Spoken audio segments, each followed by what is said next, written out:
Magandang gabi, mga madam, mga sir. Yan, big update. Ano po? 8 araw na lang, wawalay na ang ating mga biik. Time check, alas 10 ng gabi. Yan. Pinainom natin ng tubig bago tayo midlip.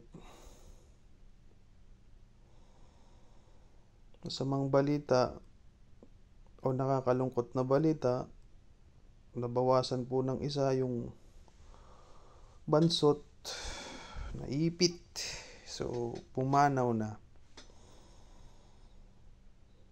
Sayang. So, sino may gusto mag-alaga ng piglets, PM nyo lang ako, mura lang yan guys. Ito yung ating pang taboy sa lamok. Yan. Medyo malakas yan, musok. So, walang lamok.